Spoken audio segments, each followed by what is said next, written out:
Graduated last. For the breast cancer.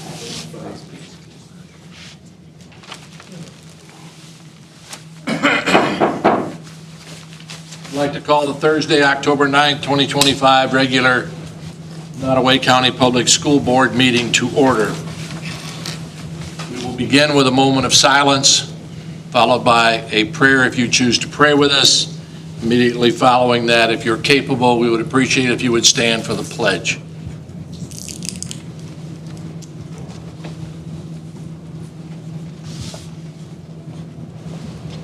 Let us pray. Heavenly Father, we thank you once again for this day and for this moment in time. Thank you tonight for our school board. Thank you tonight for our superintendent, our acting clerk. Thank you tonight for the citizens that are here, for the staff that are here. Thank you for the members of the media that are here tonight. We pray, Father, tonight you will continue to guide us, to protect us, continue to help us to continue to do the work that we were put here to do. Help us to put our children first. Help us to be mindful of your will, of your guidance, your mercy, and your wisdom. In the mighty name of Jesus, we pray. Amen.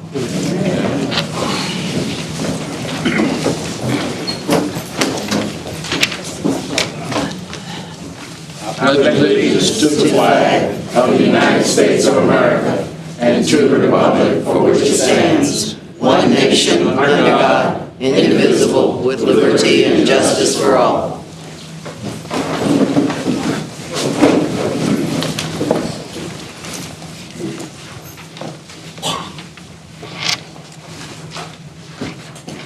I will need a motion to approve our agenda with two minor adjustments. We will be moving 4E, which was part of the consent, to action items 5B1. And we will move action item 5A to the consent agenda 4G. May I have a motion to approve that agenda with those adjustments? So moved. Second. Any discussion? Hearing none, all in favor signify by saying aye. Aye. Awards and recognition, the 24-25 perfect SOL score, Dr. Martin.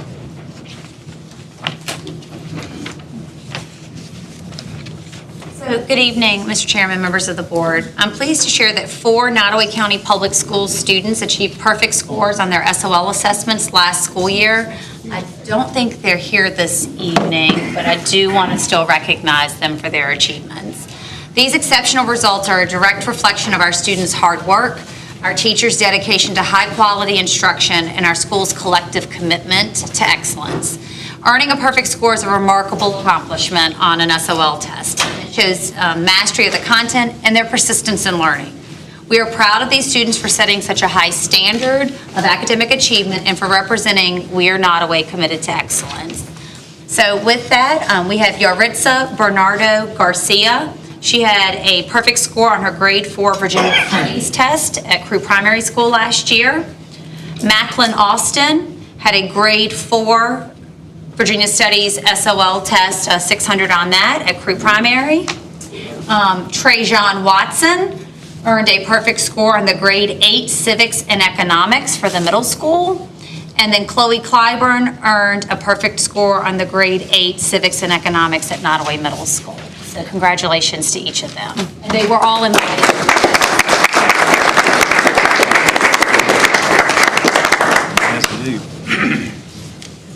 The school highlights, Dr. Martin.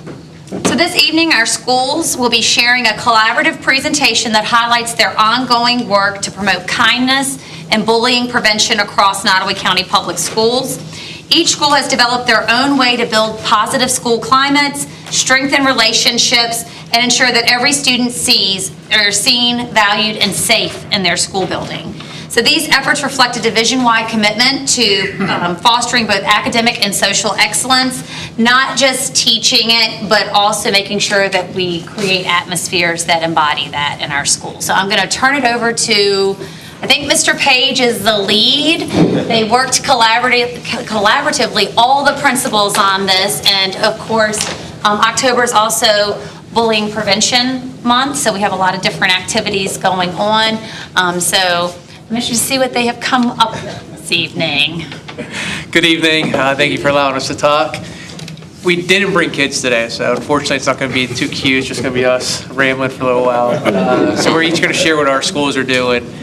First off, Crew Primary. We got these awesome TVs in our lobby now, so we highlight all our kids that do kind things. Ms. Clark, our assistant principal, she takes pictures of the staff and posts them. Each week on Monday, we do little strips of paper. Teachers indicate if a kid does something kind or nice to one another. We're having a competition between the grade levels. So there's a couple pictures of that later on.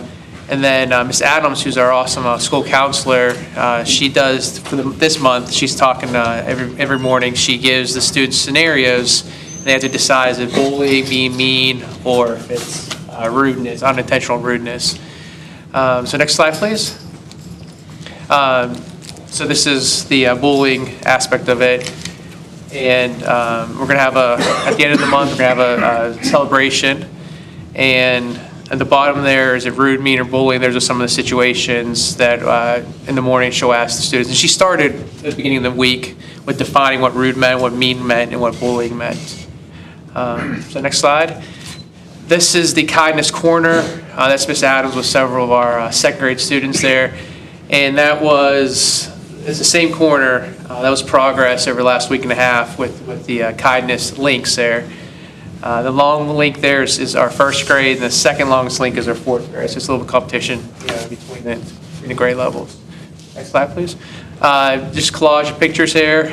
The upper right-hand corner is an example of one of the highlights we have on our TV as you walk in. And just examples of some of the things we're doing. Next slide is going to be a cool video, and we're not going to watch the whole 2 minutes of it, but it is the students on the playground. They are cheering each other on with going across the monkey bars. If you want to hit play, please. So yeah, so these are just the kiddos like cheering each other on. This is our first graders, and it happened pretty organically.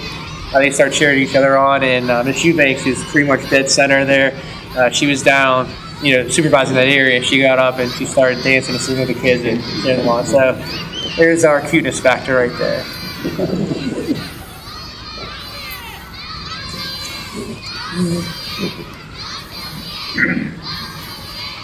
I shared last month, so mine is similar, but I did add our bullying.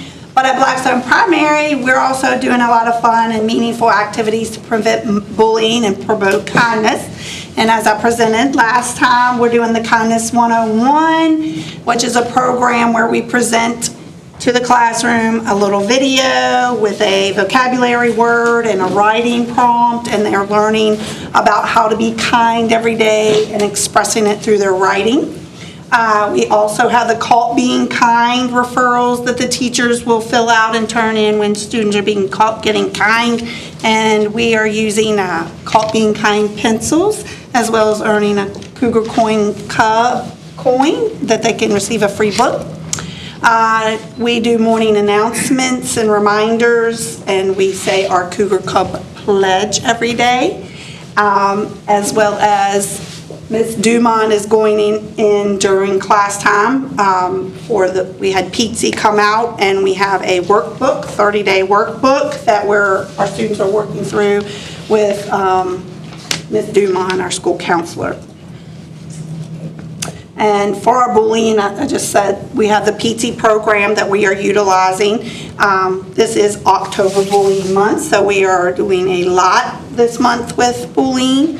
We have daily announcements and guidance lessons to go with that, and I have the 4 weeks and the different topics that are being announced every day. I get on the announcements and read something about understanding bullying or recognizing bullying. We also do some scenarios that they are to talk about in the classroom, as well as their workbook. And we sent home a flyer to all our parents to engage them and for them to discuss each week what the student learned about the topic. And then these are some of our kindness. We also are doing the kindness chains. You can see the kids holding their different grade level chains. Our lessons in the classroom, how can we be kind? Everybody did a kindness activity where they answered questions and colored how to be kind, to make a kindness poster. And then we're just up in the right-hand corner, that's our lessons with the video and the students writing about the lesson, and then just us going around giving out kindness to all our teachers. And here in the top left is what a lesson would look like, understanding bullying, and then in the bottom is the students' work pages where they are working on the topic. And then that's Ms. Dumont presenting our lessons, and then our students collaborating on understanding bullying. And then I have a little, this didn't play last time. Oh, whenever you try this, you will see the world's a better place. Kindness, kindness, oh, whenever you try this, you will reach someone's You don't want me to sing. I don't have a beautiful singing voice.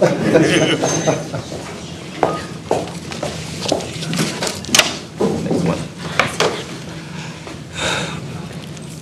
Go to the slide. There you go. kindness, kindness, oh, whenever you try this, you will see. We're upstage just a little, Dr. Smith. I know. Kindness, kindness, oh, whenever you try this, you will see the world's a better place. Kindness, kindness, oh, whenever you try this, you can bring a smile to someone's face. Oh, that's nice.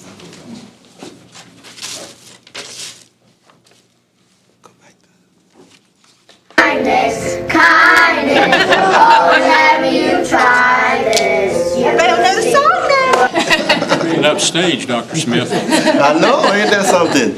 But at the intermediate and middle school,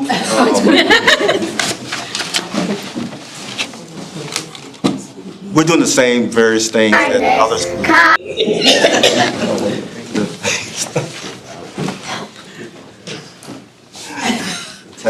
There you go. There you go. So at the intermediate and middle school, we're doing very similar to what other schools are doing. We're doing Caught Being Kind. We have the little strips of paper that we do each week. We pick about 3 students, and we celebrate them. We put them on our announcements. We put them on our kindness board. We also have our division kindness challenges, in which we look at for our students to learn how to lead by having like the gratitude, which is next month, which talks about, they're going to write actually thank you notes to their teachers. And then you have something about being nice, and which is we have in September, which our students every week they're doing 3 times compliments to teachers or to other students. So this has been our division-wide kindness program. We also have in intermediate school, we have our kindness classes. Our guidance counselor, Miss Boyles and Miss Duffy, they're doing kindness classes, which is also a wonderful way to create our kindness program. And then we click on the next one, and you can see this is our kindness program for the whole division. As you can see, Say Something Nice, that's what we're doing in September, and then including others is this month, in which our students are inviting people they usually don't sit with and become friends with. And then the gratitude month we just talked about. And then up on the top right, you can see where they're Caught Being Kind. That's the little sheets that they fill out, our teachers fill out, catching somebody being kind. And then we have some of our students that have been promoted that way. And then at the end, you see that we are having, this is actually our bullying resources. We also use PATC as well, and which flows right into our Bullying Awareness Month, which is October. I get on the announcements the last 2 days and talked about, about bullying, but also talking about, Stomp Out Bullying. Everyone's wearing blue today. We did wacky tacky, or bullying is whack. And so we had a wacky tacky day in which students are dressed in different clothes or shoes. So we have something each day for this month with bullying awareness. And we also use, again, the PATC resources, which we use for investigation and bullying. So we really push that as well. So that's kind of the combination of middle school, intermediate, about bullying, and kindness program. Thank you.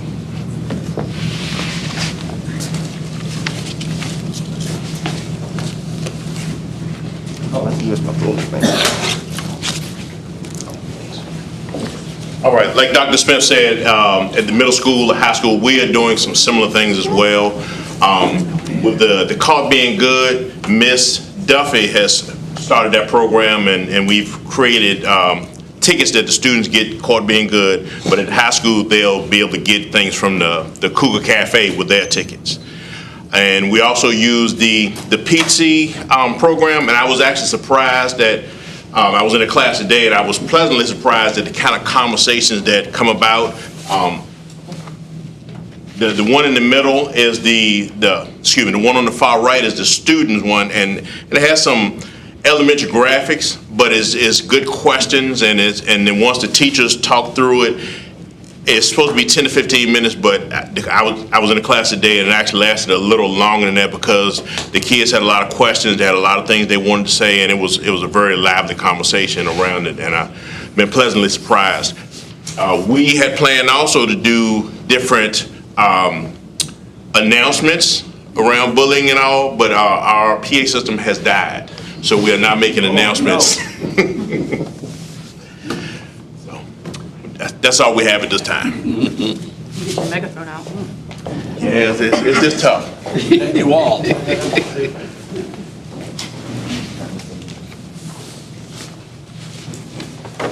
VSBA School Board Academy Awards, Dr. Martin. So this evening, we recognize you, our board members, for VSBA School Board Academy Awards that are earned by attending the VSBA's trainings and conferences. So the following individuals are recognized for their commitment to effective school board governance through participation in the VSBA School Board Academy for July 1st of 2024 through June 30th of 2025. And I think Ms. Meyer has your certificates. So, Mr. Abbott, Board Chair, recognition. I guess you just want to pass them down the line? Would be Damian Rowe, recognition. Burnett Wilson, recognition. Michelle Duncan, recognition. And William Outlaw, recognition. So congratulations on your certificate. Thank you. Thank you.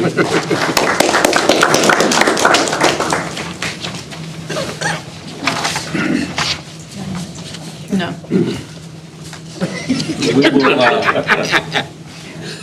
begin with our delegations from the public. That portion, public hearing on the Burkeville Elementary School property.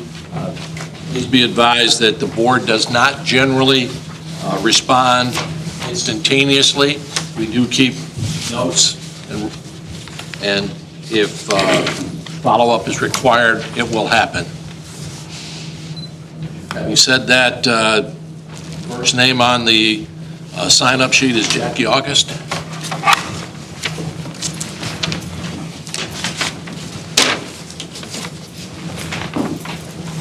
Good evening. Good evening. Good evening, Dr. Martin and the board. I come again here just to talk to you about Burkeville Elementary. I want to begin my speech again because it's the same type of speech. I want to pose a question to each board member for a response, just to think about. Have you spoken with your constituents about the pantry, some of whom are pantry guests? And if so, what do they tell you?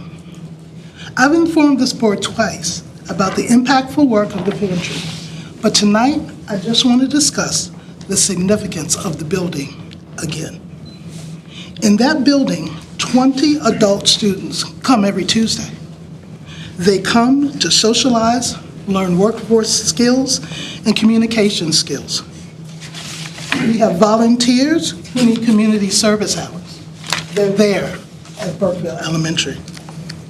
We help steps with their point-in-time count. We assist people who need help with their social benefits, applications, and programs there at Burkeville Elementary. The Medical Reserve Corps comes, and I'm a member. We do training there at Burkeville Elementary. Did you forget that we also have the emergency shelter there for Burkeville, at Burkeville Elementary? We provide opportunities for first aid, CPR, and AED training there at Burkeville. Fitness classes at night and during the day at Burkeville Elementary. We have some of our super seniors there every day, walking 30 and 40 laps at Burkeville Elementary. Recently, we were able to hire 4 community healthcare workers to go out into the community and teach the community about becoming healthy and improving their health there at Burkeville Elementary. I could talk to you for hours about our work and how important that building is. It's been sitting vacant for 8 years. 8 years, and I hear $70,000 a year. Well, that's about $560,000 that we could have done something with for Burkeville Elementary. We can't close that school. We've done it before. Look at the county, Crew Junior High, Blackstone Primary. Are we going to do it yet again when our kids need things? They need mentoring, after-school programs. There's not one public swimming pool in all of Nottoway. Did you know that 1 in 4 drownings happen for children under 18 because they don't know how to swim? How many of our kids know how to swim? We need a natatorium that we can teach them. We need somewhere for our seniors to gather safely so they can learn how to age in place. There are 400, right now I think there are 420 families I serve twice a month with Feed More, and it's growing every single day at Burkeville Elementary. You just put a gym on there, what, in 2008, 7? It's not even that old, 15 years old, and we're already going to tear it down? We barely got to use it at Burkeville Elementary. So I come to you again just to ask you one question, 2 questions really. What now and what next? When are you going to stand up and do what's right for our citizenry? They deserve a place where they can gather and be a community. You talk it, but we need to see action. So as a board, your next steps determine the fate of this community. After 8 years of abandonment, will you attempt to renovate and reopen the defunct school with a rapidly declining enrollment? Will you tear it down? Sell it to someone who's not from here, who doesn't know this community, and doesn't have the heart that we do? If you love this community, you will do what's best. And that's to turn it over to the hands of the community and allow them to make the decision of what happens, whether it be a community center, whether it be a learning center, something for the community so we can do what's needed for our next generation. It's up to you to decide. My hope is that you vote wisely and consider your constituents when their needs, their health, and their happiness. Again, thank you for my time to speak, and I open the floor to any comments or questions. Thank you so much.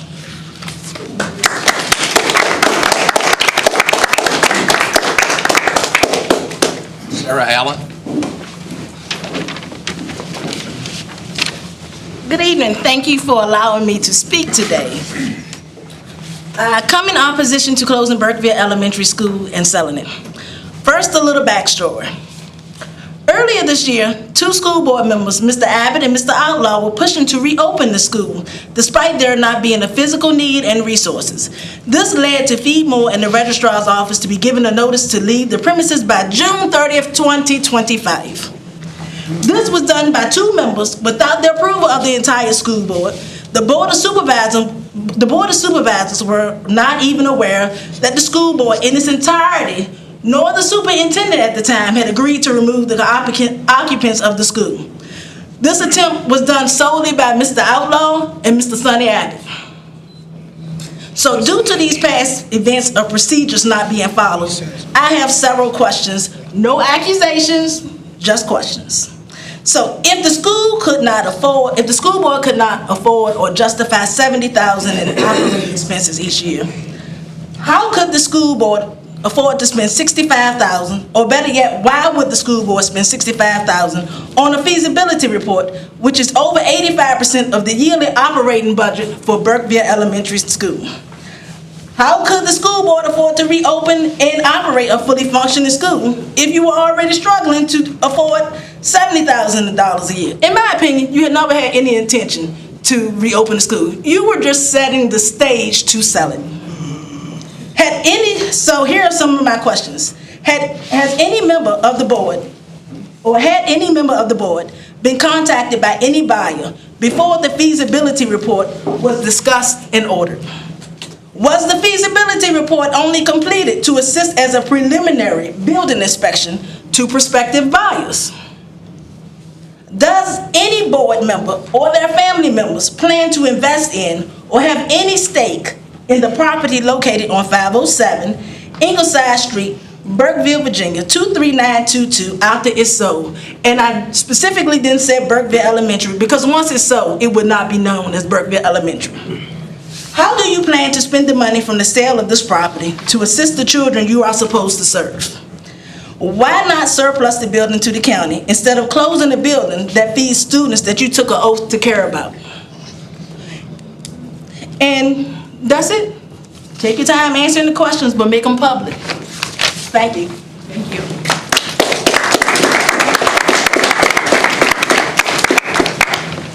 Wanda Dyson.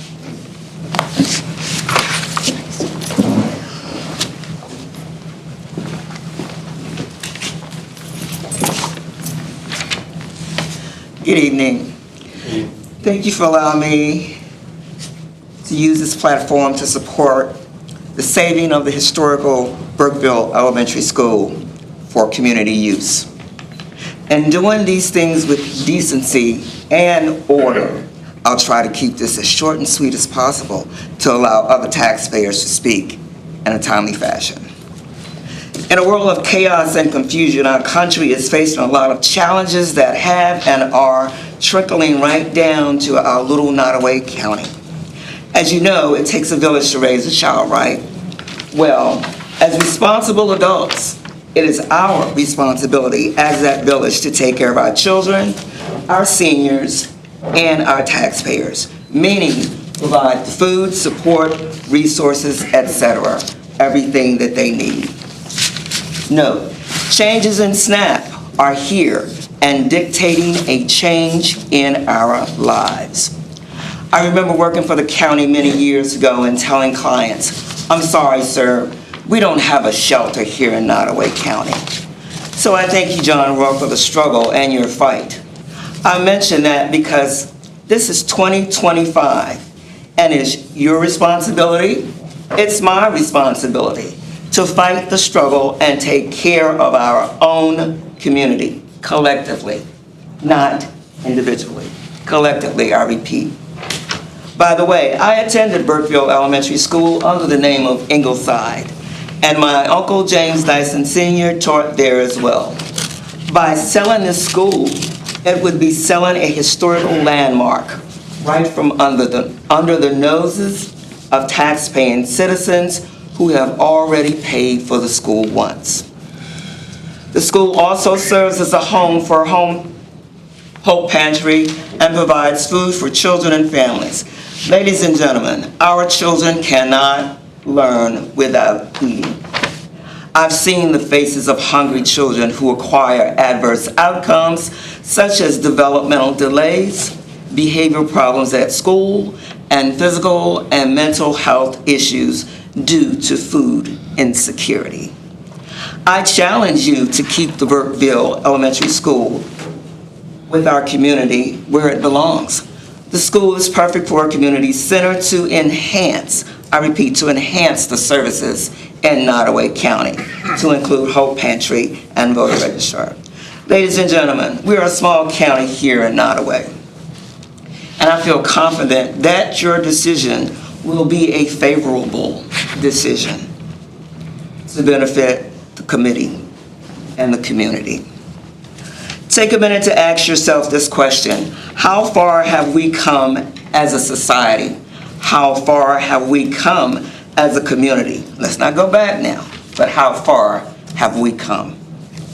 In closing, as a registered voter, I must say this, with all due respect, I'm not impressed with your job title, nor am I impressed with your salary. But what I am impressed with is the positive things that you do for your neighbor and your community. Note, we will continue to put up a good fight to get where we have to go to help our community. Again, thank you for giving me the opportunity to share those concerns with you.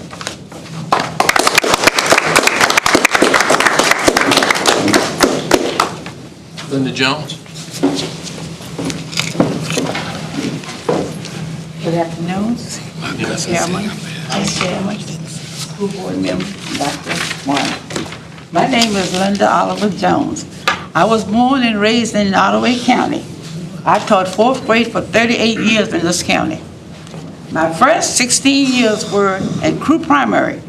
My next 15 years were at Berkeley Elementary School, and my last 7 years were back at Crew Primary School, from which I retired in 2017. In 1995, the superintendent and the board made the decision to move grades 3 and 4 from Crew Primary to Berkeley Elementary, and all pre-K through 2 students went to Crew Primary. Construction started shortly after we moved to Berkeley, and most of the school was renovated, and 4 classrooms and a gym were eventually added to the building. A few years later, with another superintendent, the board voted to be consistent with Blackstone Primary that all elementary schools in Nottoway County be pre-K through 4 schools. So the board voted to make Berkeley Elementary and Crew Primary pre-K through 4 schools. We remained at Burkeville until 2010 as a pre-K through 4th grade school, after which grades 1 through 4 went back to Crew Primary, leaving Berkeville Elementary to house, I believe, Head Start, pre-kindergarten, and kindergarten.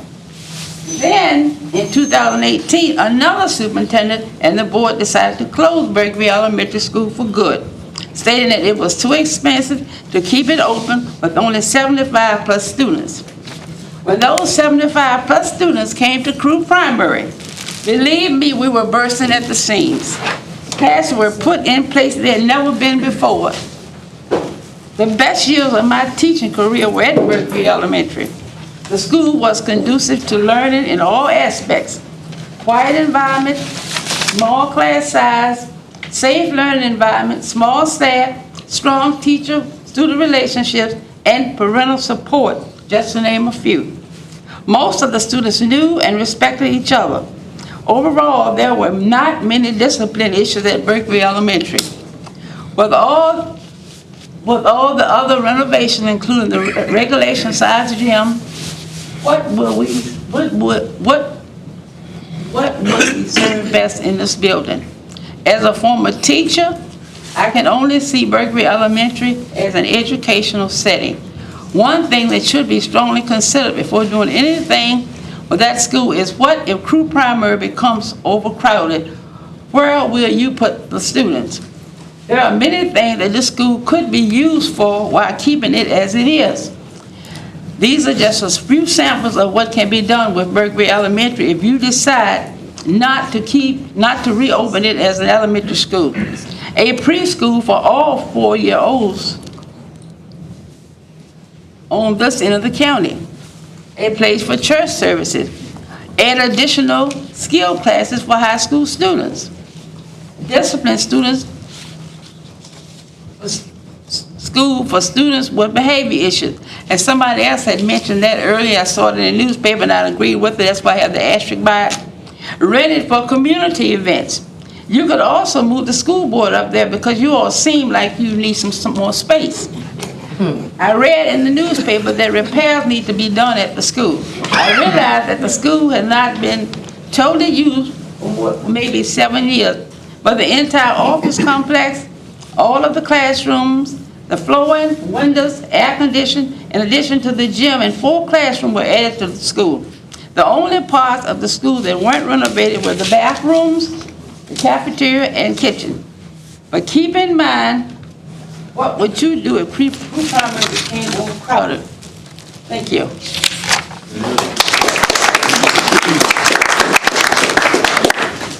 Kevin Hewitt.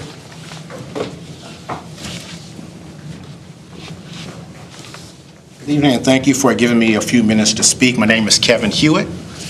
My wife and I are retired residents of this county. We moved here in 2020.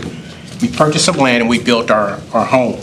For the past several years, we volunteered at the Hope Food Pantry, which operates out of the Burkeville Elementary School.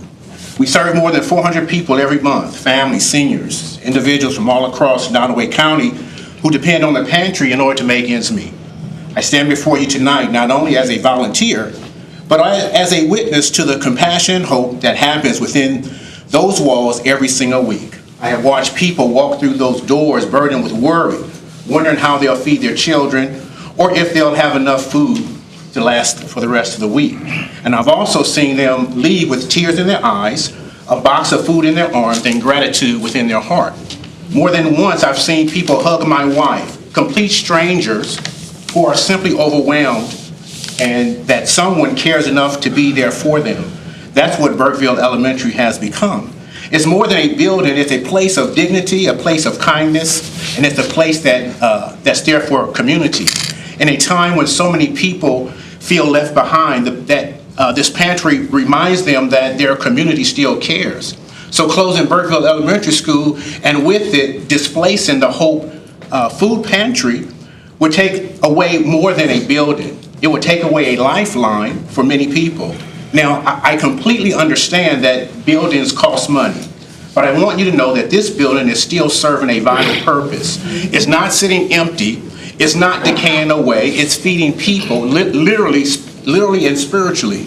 I'm not here to argue or to criticize. I'm here to appeal to your sense of community, your compassion, and your shared commitment to the people of Nottoway County.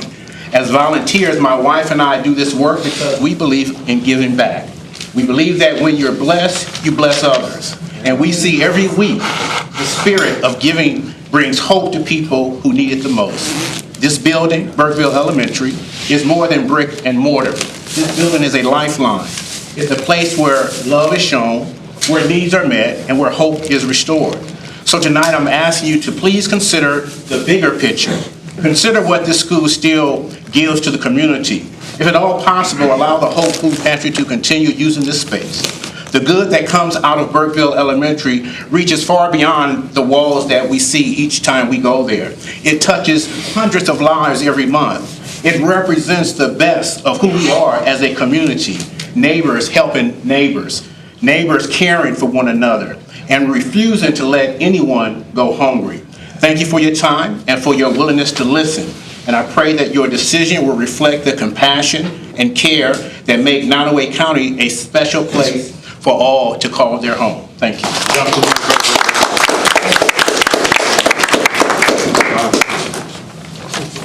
Reynolds.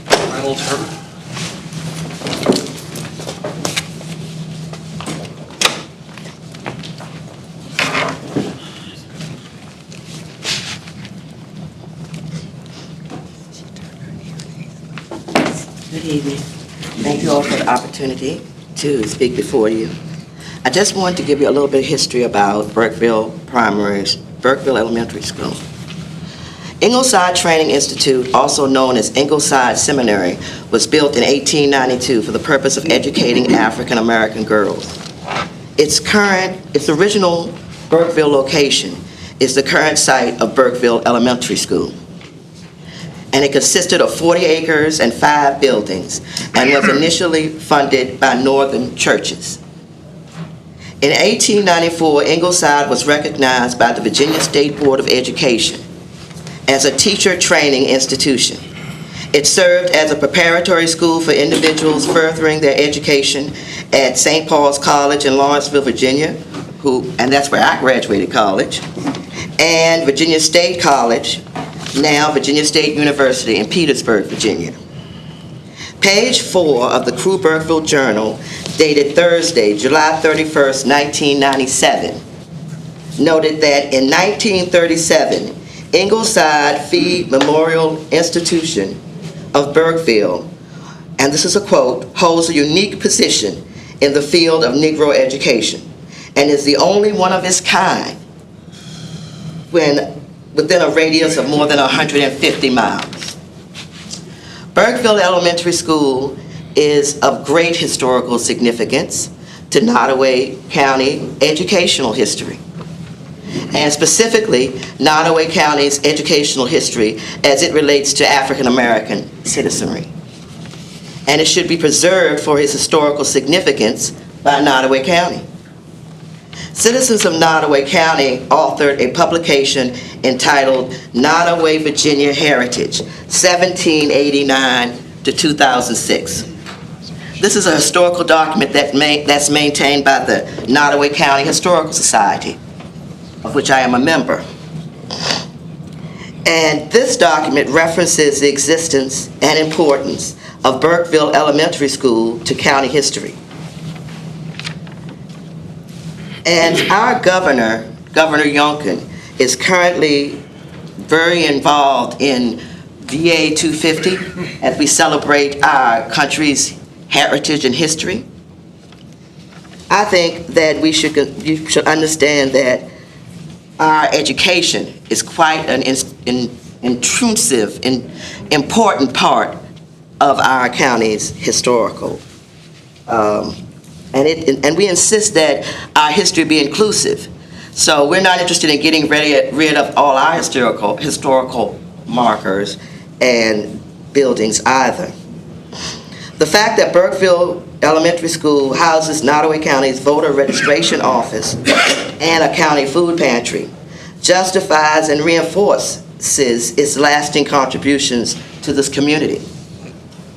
I petition the school board to transfer ownership of the Burkeville Elementary School to Nottoway County, and that the school be maintained and utilized to benefit its citizenry, the Nottoway County citizens, to include providing a location for the county's voter registration office, election officer training, Virginia State Police training, food bank distribution, and etc., and to continue its critical role of allowing voter access all over the county and not just in Blackstone.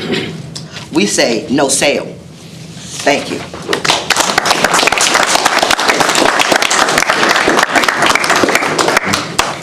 Chris Page. Excuse me, I got a little cough today. All right, thanks for having me. So the fate of the Burkeville Elementary School building is a matter of profound importance to our community. It's not just a simple real estate transaction. Some may argue for a swift sale to generate revenue, but I'm here to speak on why that approach is short-sighted and why the proper legal process, the declaration of the property as surplus, must be followed. This isn't about blocking progress, it's about doing things the right way. It's about ensuring accountability, transparency, and the best possible outcome for Nottoway County and its future.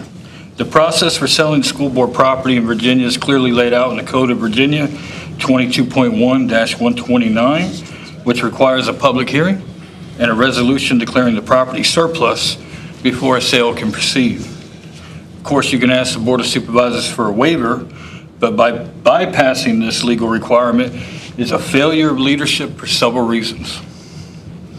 It undermines the public's trust.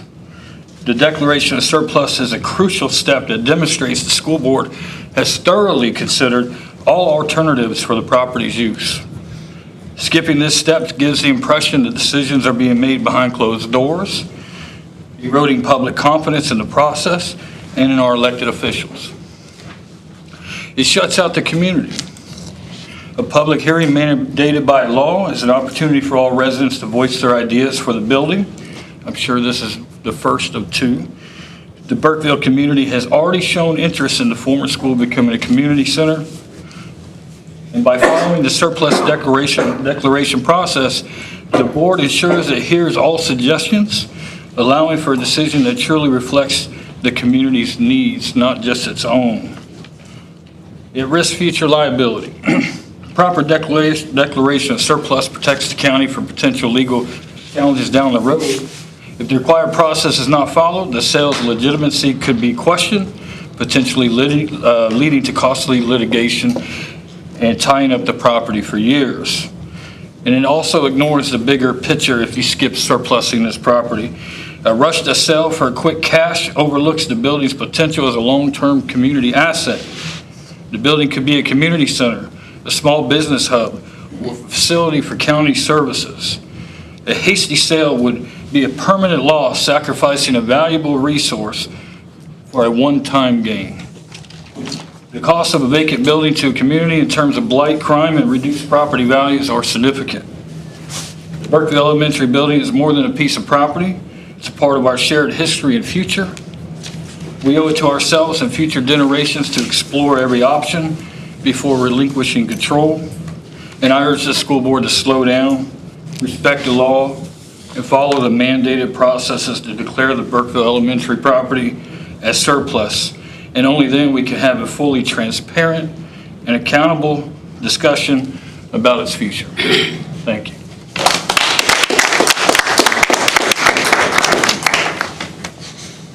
Rodney Reynolds.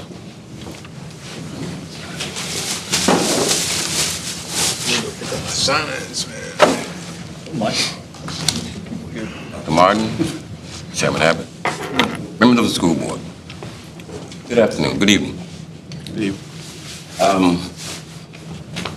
I've been sitting here listening to citizens offer historical, legal, humanitarian type of responses to what you're proposing. As the school board, you do have the authority to do just what is being suggested. Or do you? I don't really understand that, believe that the school board would have the authority to engage in the sale of property since no fiduciary responsibilities, I believe, were passed on to you when you took these seats. It is my understanding that that is still the responsibility of the county administrator and the board of supervisors. But it appears, and this is what I have read and heard, that there has been some engagement in regards to selling property. The authority of the buildings belongs to you. The oversight of the school, students, the educational aspects belongs to you. These folks have spoken about a humanitarian effort that is going on, that has been for the last few years, that is servicing the citizens of Nottoway County. These citizens have children. They have children that don't have food. They are providing that. I stand before you in a more kind of, I guess I could say, professional capacity. I am the general registrar for Nottoway County. My office resides in the Burkeville Elementary School, has been for the last almost 5 years. The proposal afoot to move the office, I have been given multiple dates to vacate the premises. Right? I found it interesting that the entity that hired me, as I was, excluded from the conversations from the beginning. So let's say this. Let's propose that my office moves to the school board office, and they move you guys wherever. Would that be okay? I don't understand. Why would my suggestion be as preposterous or so unbelievable as yours? My office is a state office. The county supports it. But it has been treated as something less than material. So it's not in anger that I stand here. It is in astoundment that this board has seemed to put itself above every entity in the county, almost as if your roles and the supervisors have switched. Not my responsibility. But as a general registrar, my responsibility is to serving the citizens, the voting citizens of Nottoway. We seem to have come to a point where every aspect of Nottoway's functions moves to Blackstone. I have nothing against Blackstone, but I live in Crew. I believe some people here do the same, Crew, Brookfield. Why is that part of the county being ignored?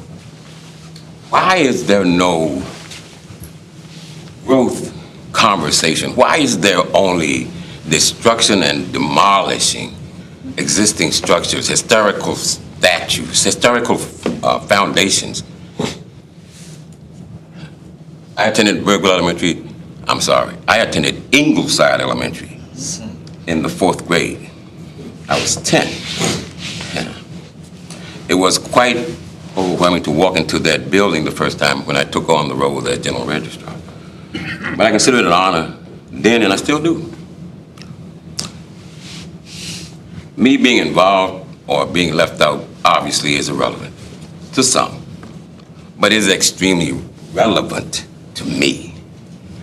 I don't believe anyone else in this room can stand and say they have the title of general registrar other than me. So it's almost as if I'm telling you I'm coming to sell your house and get out, without you, Mr. Wilson, being in the conversation. I find that disrespectful. But irregardless, there will be decisions made that I'm sure will exclude me, as this one was. But I just am amazed that the leadership of our county has chosen to allow the western part of the county to die in all aspects. I hope your constituents and the children of those constituents stand and applaud your decisions that you will be making, because it will be more of an effect on them than on me.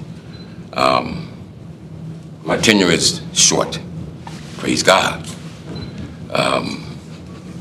But it has been a struggle. Other than learning the job and trying to perform the functions to serve the citizens of Nottoway, I've had to battle outside influence that had nothing, absolutely nothing to do with voter registration and elections. Amazing that the entity that put you where you are, you are now trying to destroy. I find it quite an amusing story. But as Mr. Colburn said some time ago, it's the patent place that has yet to be found. The chapter has not yet been written. So we are still actors in the play. I challenge you to stop acting. Better yet, to act as representatives of each of the 5 districts you were voted to represent. And look at serving the community more than yourselves and whatever entity that is influencing you other than your constituents. I thank you all for your time.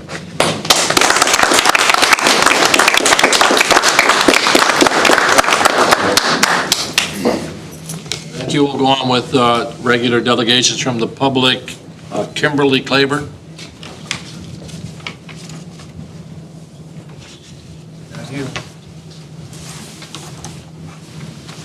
Kimberly Claiborne.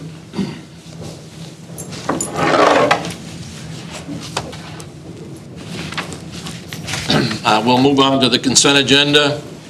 May I have a motion to approve items A, B, C, D, F, and G? So moved. Is there a second? Second. Any discussion? Hearing none, all in favor signify by saying aye. Aye.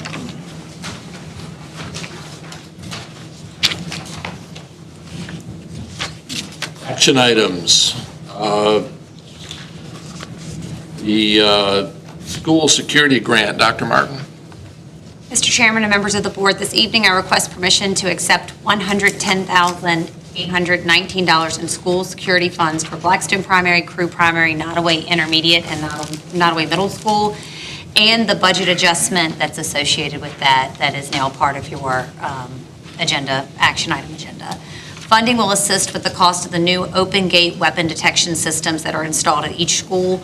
The original funding requested was $174,181, but the final award removed the high school as a funded project.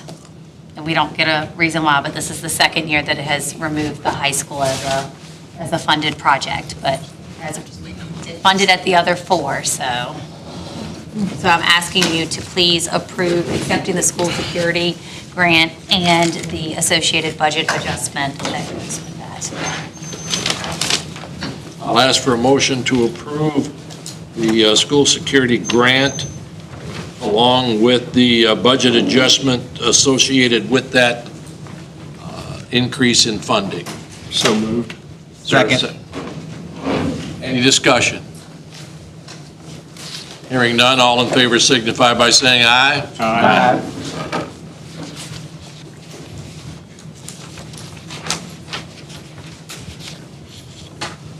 The resolution establishing the intent to sell the property located at 507 Miller Street, Burkeville, Virginia. Dr. Martin. This evening, you have the resolution establishing the intent to sell property located at 507 Miller Street in Burkeville, Virginia. The resolution states the following. Nottoway County School Board resolution establishing the intent to sell property located at 507 Miller Street, Burkeville, Virginia. Whereas the property located at 507 Miller Street, Burkeville, Virginia served the community as Burkeville Elementary School until 2018, following a 2017 decision by the school board to close the school. Whereas the property now serves the Nottoway County Registrar's Office as well as other community groups, including a food bank and a local church. Whereas the school board initially closed Burkeville Elementary School in hopes of cutting down on unnecessary operational cost and using resulting savings to further student educational opportunities within the division. Whereas the school division currently has no use for the property, yet maintaining the property costs the school division approximately $80,000 annually. Whereas the school division receives no rent but utilities from the Nottoway County Registrar's Office and continues to maintain the property to the financial detriment of the school division. Whereas the school board acknowledges that the property has served the Nottoway County Registrar's Office as well as other community groups well since the closing of Burkeville Elementary School. Whereas the school district remains committed to promoting the best interests of the students, staff, and families of Nottoway County, which includes ensuring that the division's resources are appropriately managed. Whereas the school board acknowledges that the ongoing expense of managing the property fails to further student educational opportunities within the division, and that if sold, the proceeds from the sale of the property may be used for improvements in other Nottoway County public schools. May it therefore be resolved that, in the judgment of the Nottoway County School Board, it is in the best interest of the division to sell the property at 507 Miller Street, Burkeville, Virginia, formerly serving as Burkeville Elementary School, and to use the funds for the furtherance of educational opportunities within the Nottoway County public school system. Further resolved that the school board plans to undergo the process necessary to sell the property in accordance with Section 22.1-129 of the Code of Virginia and will subsequently sell the property to an appropriate buyer. And then it would be signed and dated by each of you, as well as myself and Ms. Wood. You've heard the resolution. May I have a motion to approve the resolution? So moved. Is there a second? Second. Any discussion? Yes. I would suggest I think this clarifies the resolution. If you look at the last whereas on the last line, it reads, the property may be used for improvements in other Nottoway County public schools. I would suggest a change in the wording to strike for improvements in other and add as needed by. That way, it removes any doubt that, let's just say something happened to a school bus and we had to buy a new school bus. The way this wording is, we could possibly not be able to do that. With the change in wording, we would have the freedom to meet our needs as they arose, and I think the fiscal responsibility of Nottoway County has demonstrated that we are fiscally responsible.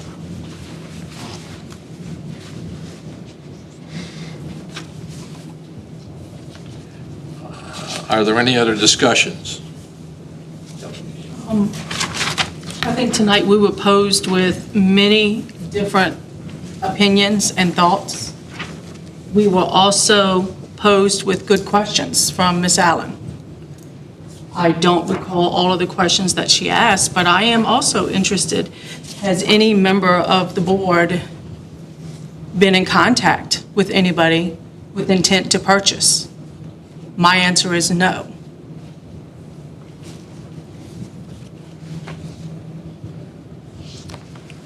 I'd just like to say we have been saddled with this problem, this issue, because of a bad decision made by a previous board. Burkeville should never have been closed initially. That's true. Burkeville School should never have been closed initially. The savings that was supposed to have been made never even came close. And now we have been saddled with this. Now, I do understand the vital need for Feed More. This board wasn't even aware that Feed More was there. Also, the Board of Registrars, that was supposed to be a temporary arrangement. The board that was in place then was never consulted about that either. So we understand processes that should have been followed were not followed. Now, if we go back in the past, we can't do anything about that. Our schools, many of our schools, are in vital need of essential things to make it usable for our students. We recently had issues at Crew Primary where it was literally raining inside the building. And we don't have the money to fix the things that are necessary. Our county supervisors, we get the bare minimum from our county supervisors. Our newest school is the one we're in now, is over 30 years old. Burkeville has a place in my heart. I went there as well. My church in Burkeville is a stone's throw from Burkeville Elementary School. I attended that school in the 5th and 6th grade. It has a place in my heart. It has a place in the community. An important place in the community. And it is my hope that if we sell the school, that the county will use the building. They can buy the building. They have a need for the building. Then they can leave there what they want there. But as Mr. Outlaw has stated many times, our first job is the education of our students. That's our first job. If we had an issue right now where Crew Primary School, if the HVAC system failed, we don't have the money to replace it. And have no way of getting the money to replace it. We have many issues at several of our schools. When we did the feasibility study, I know it was my intention to see and find out exactly how much it would cost to reopen that school, to alleviate some of the overcrowding that's already taking place at Crew Primary. What we probably figured out, it was going to be an exorbitant amount, and we got to that exorbitant amount because of what we saw what needed to be done, all the things that would need to be done for that school to be reopened as a school for students. Don't have the money for it. I surely wish we lived in a utopian society where our money reach up and here it come. But we don't live in that utopian society. And I can't speak for anybody else, but I know I don't take any decision that I've made in the 3 years I've been on this board. I don't take any decision lightly. If I got to the point where I was taking things lightly, I would resign off of this board. I'm not here to promote an agenda. I'm not here to grandstand. I'm here to do what I was elected for, to support the students of Nottoway County. That's what I was elected for. Otherwise, I wouldn't have even sought the seat. Wouldn't have done it. So we are in a tough spot. We have work to do, but we've got to have the resources to do it.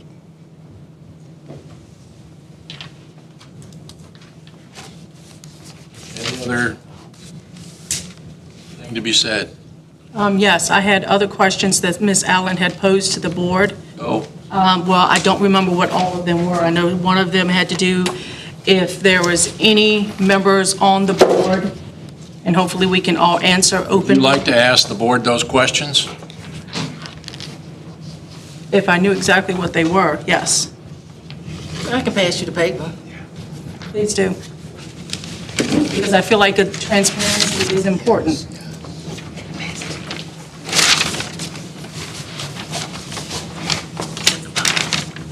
Highlighted. Thank you. You're welcome.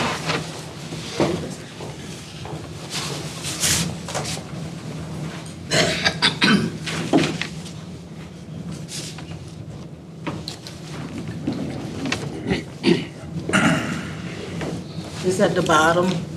Bottom? Yeah. This is my women's bags. So I might be asking you mental health questions. If you need Ms. Allen's assistance, get it.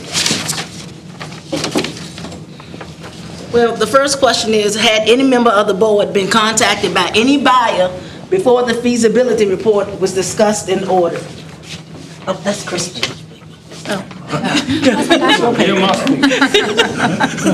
Okay, so the question is, has any member of the board been contacted by any buyer before the feasibility report was discussed and ordered? Not a buyer. Was the feasibility report only completed to assist as a preliminary building inspection to prospective buyers? No. No. Are there any currently prospective buyers? No. None that I know of. Does any board member or their family members plan to invest in or have any stake in the property located on 507 Ingleside Street, Burkeville, Virginia, 23922, after it is sold? And I will add in addition to the additional parcels of land. No. No. No. How do you plan to spend the money from the sale of property to assist the children you are supposed to serve? And I believe that's been a collective thing that has already been shared, as it says in the resolution. Any money that the division has functions under a budget process that is closely monitored, because the school division must fall within its budget. It cannot overspend. If it overspends, somebody loses their job. It's not like the county. The county allegedly has a reserve. Do they follow their budget? Heaven only knows, because they can go into a reserve. The division does not have a reserve. And the last question is not a direct question, and I was looking for direct questions. Here you go. I was looking for direct clarifying questions from the board. Thank you. The only other thing I have, Mr. Chairman, thank you for your extra time on that. I hear it. You know. Say it again. I hear it. I hear the concern. You know, I have been a community member since, I don't know when, I am a giver. That is who I am naturally. I am a helper. That is who I am naturally. I have seen those same faces that y'all have seen by operating a local food pantry. I know the good work that you do. I agree, Nottoway needs a community center. We do. There's no question there. There are some who feel like that the sale came from alternative motives.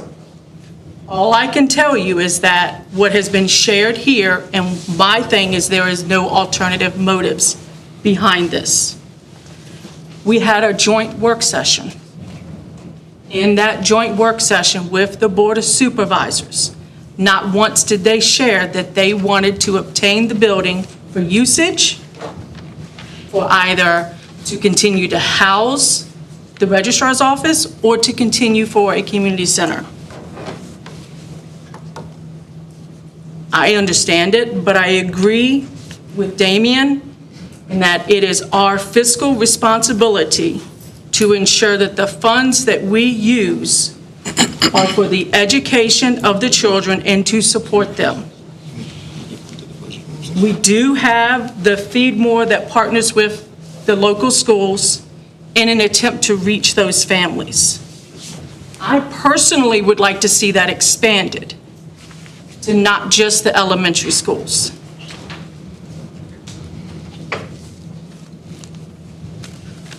I too wish that we had buckets of money to where I can say, keep it, invest in it.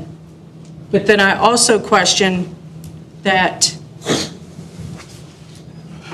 I don't know, it's just my heart hurts over the whole thing. My heart truly hurts over the entire situation. That's all, sir. Any others? Yeah. Did I hear a yes? Yeah. Go ahead, Charles. Sorry. I also do understand kind of what's going on. I never been to school in Berkeley, so I really don't know what Damien and the rest of y'all know, but here's a suggestion for some of you. When we have our budget work session, please come. So then you can see exactly what we see. Let me tell y'all something. We don't have no money. We have a great finance director with a superintendent that moved this money around to make sure that we can teach our children. I think we're the lowest paying for our teachers in Region 8. One of the, I think next to the last. Next to the last. So there's not money that we can say, hey, we'll just take this $80,000 and we'll just leave it here and do this, and then let them do what they need to do. I don't have no,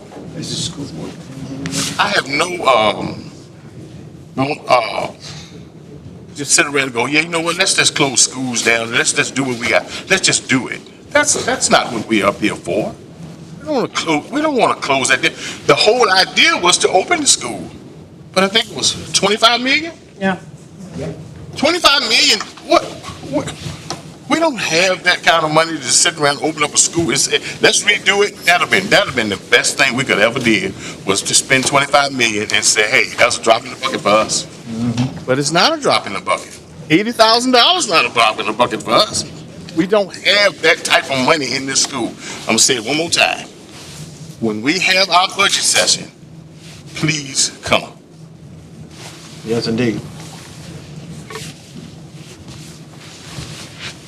Since my name was specifically mentioned, you were partially accurate.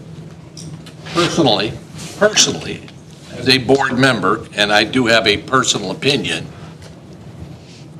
I chose a date of June to close the school. That was my choice, my date, because that would have been more than enough time before the November election to make all of the changes appropriate. What was the pleasure of the board? You can watch the video on that one. That date bounced around several different time frames and ended up January 15th.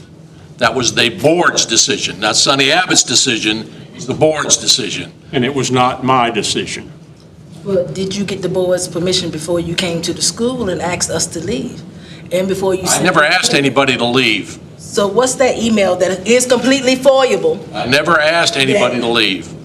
I never asked And anybody how to do you leave. know how much time it takes to do an election when you're not on the electoral board and have not been in a couple of years. So help me to understand that.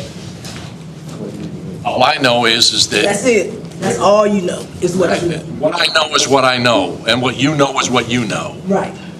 What I know is that if $80,000 a year is a burden on the school, you can save it right now, and your expense can end right now by surplusing that building to the county. You can I would suggest, Mr. Page, that you run for the school board in a couple of years. Yeah, I might. Well, the county has the option to say no.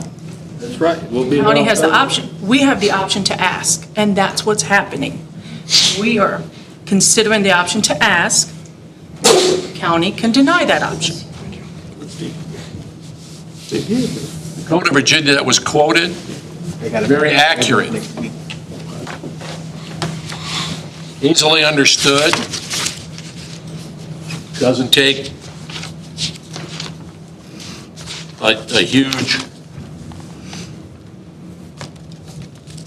and I'll find it again, it's 22.1-129. There's no dispute that you could ask for a waiver, I said that. So there's no reason for that. I'm just saying. 22.1-129. Whenever a school board determines that it has no use for some of its real property, the school board may sell such property. The school board may sell such property and may retain all or a portion of the proceeds of such sale upon approval of the local governing body. There you go. So this is the first step of taking it to the Board of Supervisors, which will have it, I would anticipate, on their next agenda. Now, let's get back to where we were when it comes to changing some words. My position on the change is that once money is appropriated, much like a budget, when the Board of Supervisors appropriates the budget for the county, which includes the school, they can't tell the school division how to spend the money. That's the Code of Virginia. That's not Sonny Abbott. That's the Code of Virginia. Says that the division gets to determine how it's, once money's appropriated. Once the money is appropriated, it's our decision. So if we're given permission to sell the building and we're able to sell it, there's a lot of maybes here. If we're able to sell it, and I will digress for a moment, we suggested at the joint board meeting that the Board of Supervisors buy the building from the school division at a reasonable price. And then when they sell it, if they don't need it anymore, or whenever they are finished with it, then they can recover their money. But there were some comments made about that. I'm okay with the verbiage the way it is. I'd be okay with it with a minor change. But I will ask, is there any more discussion? The only thing that I have is, in consideration of the verbiage, it really seems, to be tit for tat on the words. But I do know that what we have before us was presented by the attorney and approved by the attorney. And with that in mind, it'd probably be good to leave it as it is, since it's been reviewed by the attorney.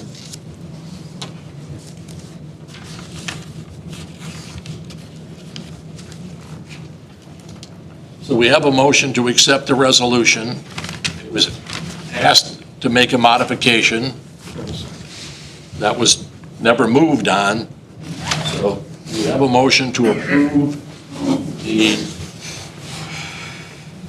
resolution as was presented by Dr. Martin. I will call for a vote. All in favor of accepting the resolution signify by saying aye. Aye. Opposed by the same sign. Thank you. That was, Mr. Chairman, that was unanimous, correct? Yes, ma'am.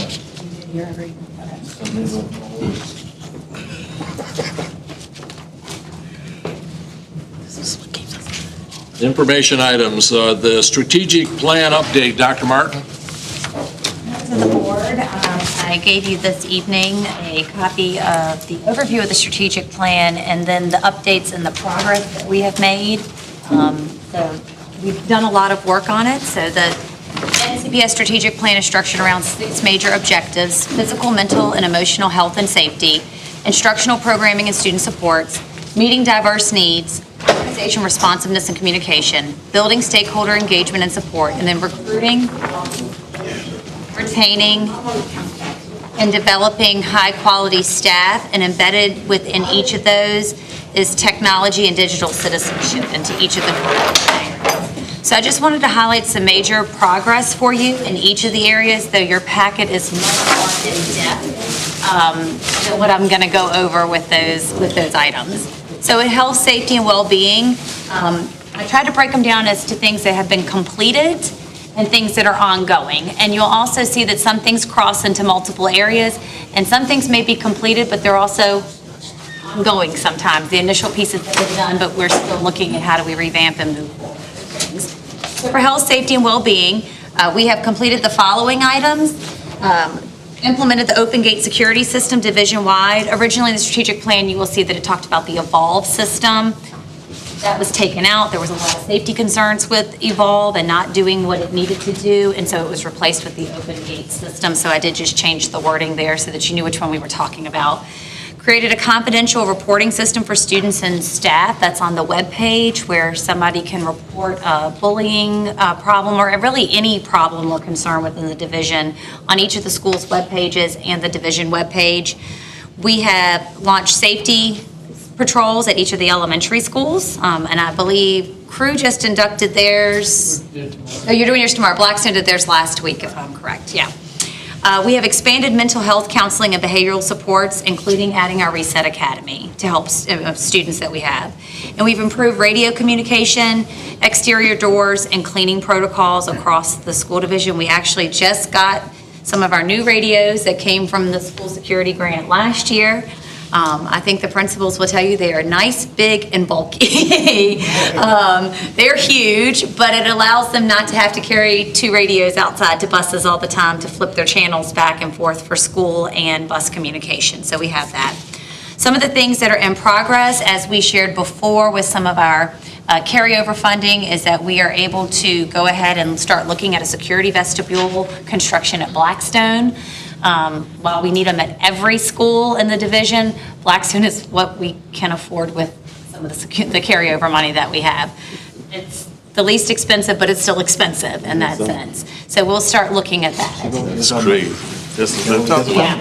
Most of them cost upwards of $1 million plus. Blackstone's is the easiest to do at 300,000, but the rest are over $1 million plus. So we have that. We have worked diligently on intercom systems. So you heard Mr. Wilson say that his is now gone. We have some, and so with some of this carryover money, we have bids out right now to redo the intercom systems in all of the buildings so that we don't have the ins and outs that we have had. Having an intercom system is a safety concern, and it's a huge area that we need to make sure that we have in place and that it's correct. We have updated cameras so that we have more visibility, that we can see cleaner, crisper images, and in areas that we maybe didn't have them before, that we need to make sure that we have some video feeds for. And then we've also developed, as you heard tonight, the school kindness program, and we've revamped our bullying procedures within the strategic plan. That was in multiple areas. I have to say that Pizzi has been wonderful to work with. Tina Norris, who has helped us a lot with the bullying. She's going to actually be here on site Monday doing the parent session for us on cyberbullying and understanding the basics of bullying. So we do hope to have a good turnout, because ensuring that our students feel safe at school is a priority, but also ensuring that parents and the community understand what bullying is, what it is not.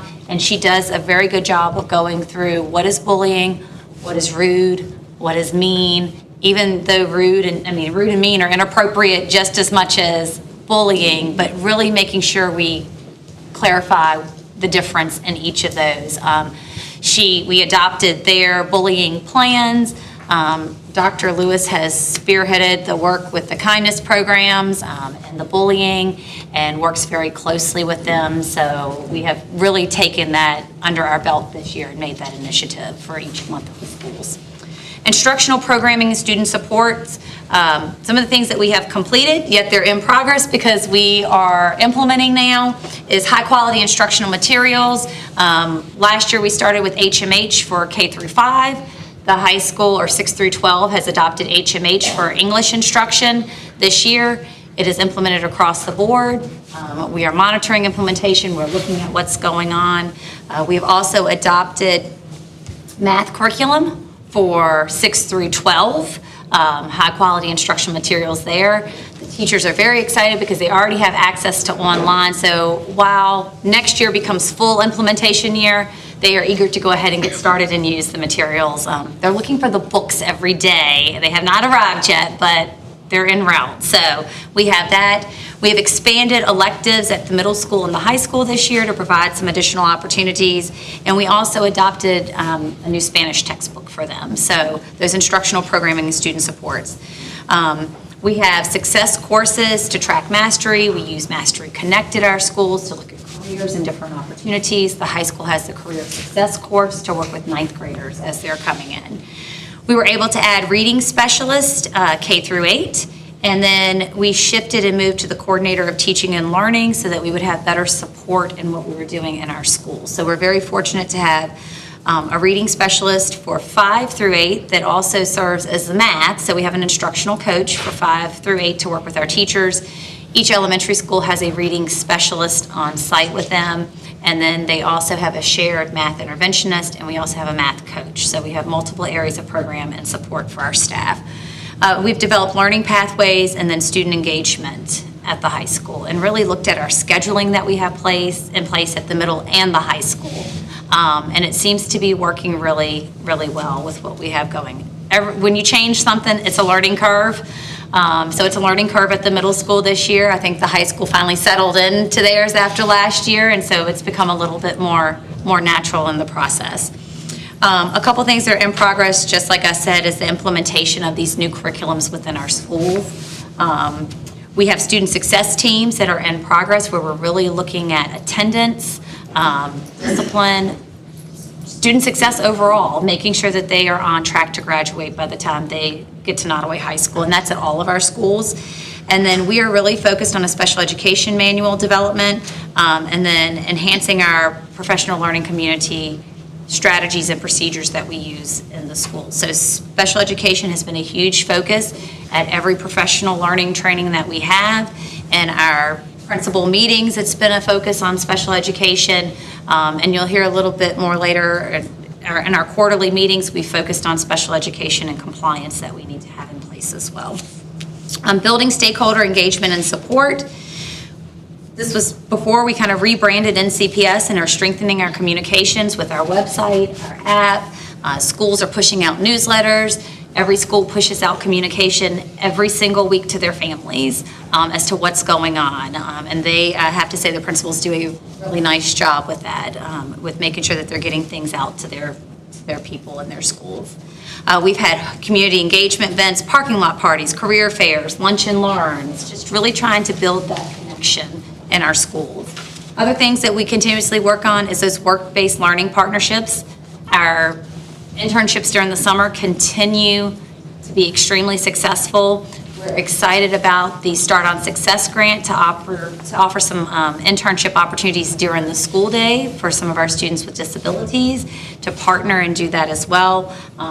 They have been doing really well with the aspects of that grant. And some of the things that are in progress too, we started today. We actually had our first one, and central office kind of debriefed really quick after because we didn't have a lot of time, but we had our first quarterly central office meeting at a school. So we were at Crew Primary today. Over the month of October, we're going to each school and each department, and it's a chance for us to share what's being worked on in each school and each department. Teachers were able, or not just teachers, school staff in general, were able to submit any questions or concerns in advance of us coming so that we could try to answer some of those things for them. but it allows us to go and be a part of the school team and hear concerns that they have, see if there are trends across the division. I think we feel as central office team, I haven't had a chance to debrief with Mr. Page, but we thought that it went really well today and that the staff seemed to like that opportunity to share and to provide some clarifying points to them that sometimes in the past there was teacher advisory and one person represented the school. And sometimes the things didn't get communicated necessarily back because we know everybody hears things differently and they share them back. But this way, it's out there in the open, it's an open communication. So we were really pleased with our visit today and we're able to share some things with the crew primary staff. And I don't know who's next, but we'll show up somewhere. Is it you, Mr. Wilson? But we also are going to transportation, to maintenance. We have one scheduled at ANTC. So just kind of making our rounds, and then we're able to come back and debrief as central office staff as to what do we need to look at, what do we need to focus on, where are the needs. Recruiting, retaining, and developing staff. So this one's huge of the strategic plan. It is always ongoing. It doesn't matter, even though you might hear me say things are completed, it's always ongoing, human resources. Right, RJ? So things that we have completed is we have improved our interview. I think he cut on all of a sudden, okay. Thought it was just me over here or something. We have improved our interview and hiring turnaround. I feel it now. Okay, I was going to say, it's getting a little warm up in here. Improved our interview and hiring turnaround times. We are really monitoring when people are applying for things. We're looking at them, we're checking it to make sure. RJ turned the heat on. It was a 68. I put it to Oh, did you try to kill me up in here? Hush up. It do feel good. I was over here It's shivering. shaking. I was there for a while, I put the coat on. Yawning because I'm cold. Prepared for winter. We initiated the EPI partnerships for staffing. That has been a great experience. Our international teachers are here, they're on board. We're excited to have them and to work with them. And then we've introduced staff recognition initiatives. You may see us starting to share the excellence that we see in the schools. We're really highlighting our staff. One that we're working on now that we're pushing out is called Rooted in Excellence. And we have sent out to the staff that graduated from Nottoway, that went through the school systems, that have come back here to teach. Why? Why are you here? And highlighting those staff members. We have another, and I'm not going to say it right, so RJ may have to help with me, but it's showing the commitment to excellence of our staff members. We've put it out to the community, for parents, for community members, to highlight a staff member, what they've done, or it could be somebody inside that highlights somebody else, but to really share what people say about our staff. Because so often we hear the negative about things, and we have fantastic staff throughout the school division, and they deserve to be recognized. We have other things in place. Each of our schools, so one of our initiatives is each month we try to do something, whether it's small or big, just little things along the way, because we go back to our salaries aren't where they're supposed to be, or we want them to be. So how can we encourage and motivate our staff along the way? Central office, starting next week as well. And when I say central office, I mean all of central office, secretaries and all. We're going to provide duty-free lunch at each one of the schools over the next 2 weeks. We're going to have lunch for them. Staff can go enjoy their lunch, including the administrators and everybody else. And central office staff will go out and do lunch duty in the schools over those days. I truly believe in being visible in our schools and supporting our staff, and people need to understand what's going on and who they're supporting. And just different little initiatives. Last week, I think the teachers enjoyed, we went around for Motivational Monday, I think is what Charlotte named it, but we split up and we just had a cart of treats and just went around for every staff member to get a treat and just to say thank you to them. Thank you for being there, thank you for showing up. Because just like we want students to show up, we need staff to show up every day as well. So anything that we can do to motivate our staff, to recruit, retain them. That's what we want to do, highlight and spotlight our staff that we have. Other things in progress, we still work on expanding the substitute teacher pool as much as possible. As of today, we have 70 on the list. I know there's some more that have recently applied for it, so we are still working on that. We're still working with substitutes as to what you do when you're in the buildings to make sure that they have the supports that they need as well. Strengthening teacher leadership pipeline. So we've had our first 2 meetings of our Nottoway Leads program, and I think Dr. Greger highlighted it last month. We did our initial meeting with them last week where they did a self-assessment. We had our follow-up meeting with them yesterday during the PD day where we looked at what is the role of a principal now in a school and what it's not. It was a great conversation with them, so we're really excited about the 10 people that are in that program and the work that we are doing with them as well. Talked about that. And of course, we're always looking at budgetary supports, whatever we can do to make sure that the schools have what they need, the teachers have what they need, because that's key to recruiting and retaining our staff. They have to know that they're valued. They have to know that they're supported with everything that's going on. I listed technology and digital citizenship out a little bit separate, even though it is intertwined with other things. We have completed the division-wide integration of Lexia and Zern. Those are the 2 programs that we use that are technology-based, Lexia and Zern. We've expanded authentic technology-based learning experiences. Technology has to be used with a purpose, not just to be on a computer or to be on a device. We still look at ways that we can implement STEAM in classrooms and embed it into the work that we're doing, and then looking at digital citizenship. Getting kids to understand what you post, what you write, what you do follows you. You create a digital footprint, and a lot of them don't think that it follows them. A lot of adults sometimes don't understand that this path is created, so we've worked with that.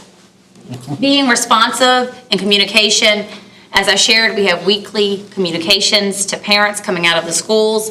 We send notifications about things from the division level as well, trying to keep people involved and engaged with what we have going on.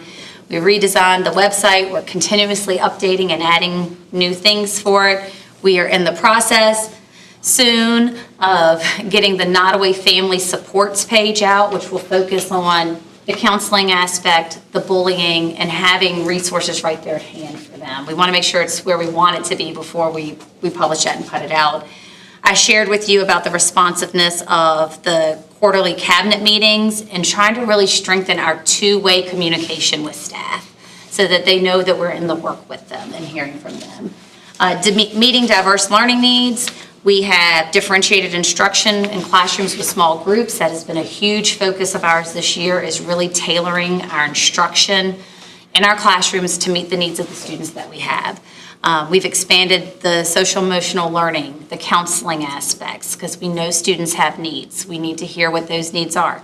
Staff have needs. We need to hear what staff needs are and make sure that we have the resources and the materials in place to support them. One of the ongoing areas with meeting diverse needs is strengthening our IEP compliance, making sure that that's where it needs to be, making sure that people understand what a child's IEP or a 504 says, what their role is, what their responsibility is, and that's on multiple levels, and that goes back to holding people accountable and high expectations. And so we're working directly.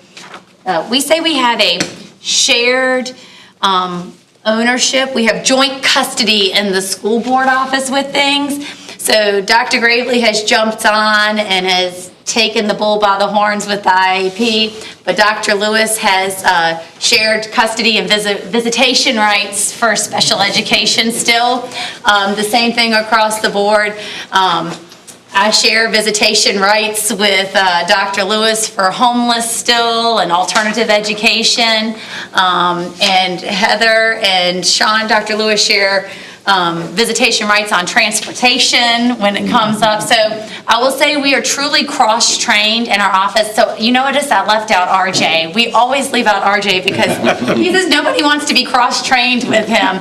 But at the end of the day, we're all human resources. So he's got the support of all of us. But we do find it very beneficial that we all have a knowledge base in a lot of different things, so we can all step in when we need to step in to provide support to our teachers and our schools across the board.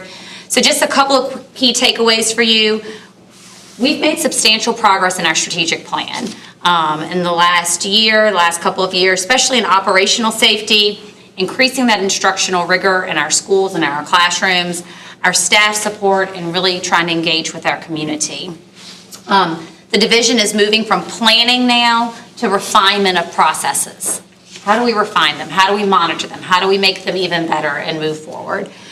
Focusing on that sustainability piece, the accountability, and then the fidelity of implementation of what we're doing. We just can't do it and then walk away. We have to do it and monitor it and check it and see if we need to revise or change things. And then, of course, there's an ongoing priority that emphasizes student engagement, teacher development, digital innovation and partnerships, kind of all under that vision that you've heard us say that we're Nottoway committed to excellence. So I will share with you the slides that talk about each of the areas just to give you that information. I also gave you the one-page handout that has a lot of it on there as well for your reference. But that's kind of an update that was requested on where we were with the strategic plan.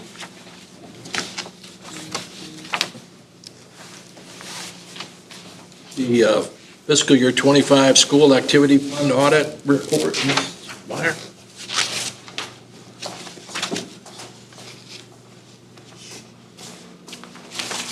Good evening, Mr. Chair, members of the board, Dr. Martin. This evening, I placed at your desk copies of our school activity fund audit report.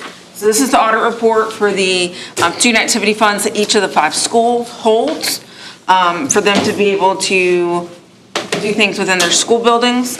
Overall, it was a good audit. We do have a couple of areas of things that we need to work on. But I will preface to say our audit team that comes in has kind of changed leadership. So last year, our lead auditor retired. This year, we have a new lead auditor. So some of the things that were not findings last year are kind of findings this year under a different leadership, different lens, but they're fixable, not of huge concern because there's no money missing. It's always my number one priority is there is no money missing. So everything is minor little tweaks that we just need to work with staff, with administrators, with the bookkeepers, things like making sure that money is deposited on a daily basis, that it's not, held overnight. Which I will say, if they can't get it in overnight, we do have safes in school that, so they can make sure things are safely. But just making sure that, if we have outstanding checks that are over a year old, that they're sent to Virginia unclaimed cash, making sure that we just have all the backup documentation needed. So it is some very minor things that we will just continue to work on. Maybe where something was inadvertently paid out of a wrong account, that is something that, if it's caught early enough, I can help them fix. So it's just making sure that they have the knowledge that they need to be able to see these things. I do a mid-year review with all of our bookkeepers, and there again, I miss things too, but my goal is always to try to find them, correct them before we get to the end of year audit. So I wanted to be able to provide this to you this evening just so that you had it.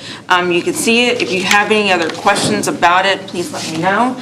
Other than that, this is something that our bookkeepers know. They have a direct line to me to ask any questions. Principals know that they have a direct line to me to ask any questions about student activity funds, what they can be used on. If they make a mistake, I'm there to help them. I sat with one of them last week to help reconcile the books because the statement was a little wonky. So I'm here to help support them and make sure they have what they need. I said it's just a continuing education with them and their staff to make sure their staff also understands how important it is to follow the processes that we have outlined. So this will be just a continuing, ongoing conversation. And as we do our quarterly meetings, if a school has something that needs to be addressed to the full staff versus just the bookkeeper and administration, it will be something that I bring up. That way they all hear it, same time, same understanding from us. So that is our basic general overview of where we're at with our student activity funds. But I said, no money missing, so that's always my number one priority. Everything else is fixable. You got much to miss anyway. But it does say in here, the edits that or the adjustments that need to be made? It does. It gives us an outline of what the findings were so that we can then work with each bookkeeper and their staff and administration to make sure that the following year, we don't have any of those same repeats. And, our goal is always for a perfect audit, but, auditors' jobs are to find something. So sometimes perfect audits are not realistic, and especially whenever your audit leadership changes hands, because each auditor is a little bit different and they look for things a little bit differently. So it's always just a constant challenge to try to make sure that they are as happy as can be. There's still Robinson. Yes, Robinson Farmer Cox, but Paul Lee was the lead auditor. He retired. So Jason Udo is now our lead auditor with them. I'm curious, you used a term that I'm sure is highly technical in your field, wonky. And I don't want to miss anything. No, so you're fine. Yes, sometimes there's not a technical word to use, and you just have to find one. But sometimes whenever we go through processes and we think they're foolproof, sometimes things go a little bit haywire, or it's not followed through quite the way we anticipated it. So we got to make course corrections and try maybe a different way. And that's kind of what we've done over the past several years with the bookkeepers, is really trying to find the best processes. Like the process here at the high school is completely different from the other schools, mainly because they take in a lot more money. They have all the ticket sales from the games, the concessions, they have prom, they have homecoming, they have all this extra stuff. So we've revamped their process. So their process is different from the other schools. And sometimes we try it and it starts to go this way. And it's like, all right, it's working. Nope, okay, let's try it a little bit different way. So it's always just about finding that good balance of what works in the school. And sometimes, get some and just be course correct. Now you understand what wonky. That's our word of the day. You understand wonky. Wonky a little of us in the budget update. Yes, indeed. Standing up here for the next thing, so. Yep. You can go with that. I can go ahead, okay, just want to make sure. Budget update? Wonky in if you want.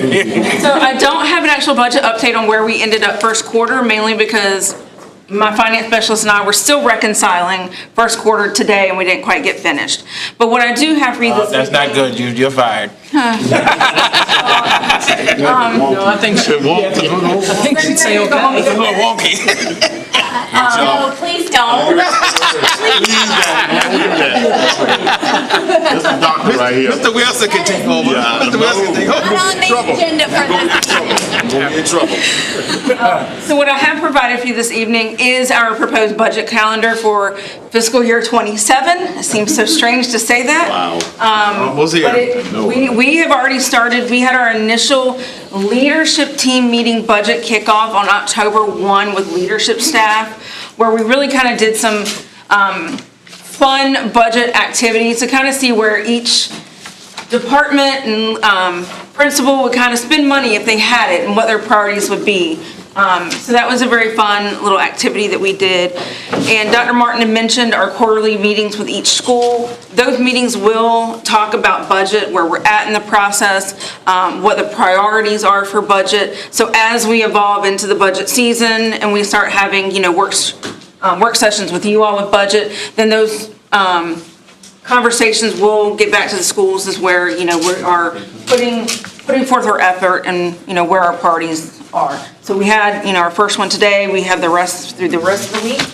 I did provide budget request sheets to each of the schools, and this year I asked them for what their wants are and for what their needs are, wanting to really kind of gauge both, because wants sometimes are that one-time purchase of, I need new desks for a classroom. Needs are really that thing that needs to be budgeted every single year. So we can kind of really get a good idea of what the schools need, and those are due by the end of the week. Also put in here staffing projections due sometime in December. Haven't quite, hammered down the date for that.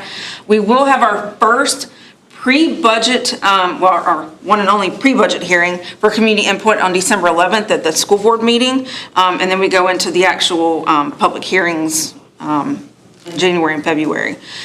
And the governor's budget is typically released sometime in December. We don't ever know when that is. Usually is around before Christmas, it's typically when it comes out. So as soon as that comes out, then we can start working on numbers. I will say we're going into a new biennium. That means our LCI will change. What that'll change to, I don't know. Those numbers usually come out in November. So as soon as I know that, then I'll provide that information to the board, as well as we'll make sure that the county administration gets that as well. So more than likely, the LCI will increase, which means the locality will have to end up paying more than what they currently do.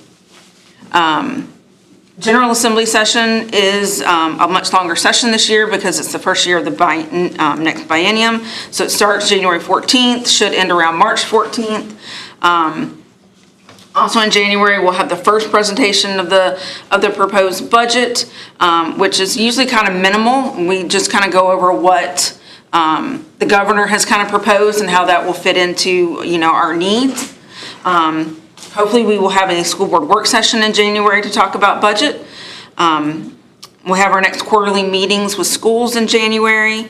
And then we'll go into February. I know the last 2 Februarys we've done a joint meeting with the school board and the board of supervisors. Hopefully we can continue that. It's been, I think, very beneficial to be able to teach everybody about budget and all the ins and outs of it. And then, the February school board meeting, we have the second presentation of the budget along with the second public hearing. Hopefully maybe another work session with the board in February to kind of hammer out the final details. Should hopefully, have budget action from the General Assembly sometime in March. That hasn't happened the last few years, so not overly hopeful. But we do, by Virginia code, have to approve our budget in March, and we have to have it to the Board of Supervisors in March. So technically, our final presentation would be March 12th, unless, something else happens and we have to postpone that. And then we would need to have it to the Board of Supervisors shortly thereafter. Right now, typically in April, the governor will call, the General Assembly back to consider amendments and vetoes to the budget bill or anything else. And then sometime between April and June, the county will hopefully approve and appropriate our budget as we have presented it. So that's just kind of a rundown of our budget calendar. Now, a lot of things are subject to change as far as dates as we get information from the state as far as what our state funding is going to be. So, other than that. Any questions? I have one. We presented our carryover amount to get reappropriated by the board. That will go next Thursday to the Board of Supervisors. It should be on their agenda. Because that could be an interesting element adding to all of the other circumstances. But I would just be prepared to remind them of July, August, September, and October, what they don't do those 4 months. Well, I'm sure Dr. Martin and myself will be there on Thursday night, so we won't be able to answer any questions. I'm sure there'll be a few of us there also. Any other questions? Next Thursday. Thank you. The ANTC report, Mr. Outlaw. Yes, and in the words of our esteemed principal at ANTC, ANTC is in full swing. They are wrapping up the culinary program, making 500 brownies for homecoming. Wow. The new carpentry class, they are working on proposals, and once they have decided on which proposal they're going to use, they will rebuild the roof on the compressors which are outside, and it's about to fall in. Awesome. So that's getting done in-house. Also, apparently there was another ding on one of our county vehicles or state vehicles, and the auto body repair is in the process of fixing that. So they're getting some real, not just make-believe fixing stuff, they're actually fixing things that matter. So that's really we've had problems in the past with the septic system, and they're in the process of clearing out around the drain field so we can maybe identify problems as they come up. So, Ms. Lidzinski, did I miss anything? They were just asking what was for lunch tomorrow. That's it. Governor's School, Ms. Duncan? We have a meeting coming up next week, and at that time, I'll be able to provide more information at the next meeting. Nothing at this time for that. The SEAC report, Ms. Duncan?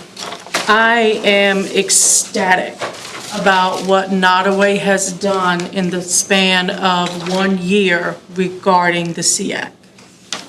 I've been affiliated in some type of way with Nottoway SEAC since either 2020 or 2021. And typically, what I would see in meetings is school staff. Next meeting, school staff. Next meeting, school staff. According to the regulations, the participation for SEAC is to be at a minimum of 51% parental participation, and there's requirements for a parent to be considered a member, and 49% of school staff, school staff. That's what it must be. You can have higher parental percentages, but you cannot have less than 51%. I am ecstatic to say that at the last meeting, and previously when we approved members for it, we now have 9 parent members on the Special Education Committee, 4 consultants. Now, your consultants are going to be your people such as Dr. Gravely, Miss Amanda Atkinson, Miss Delphine Simmons-Folks,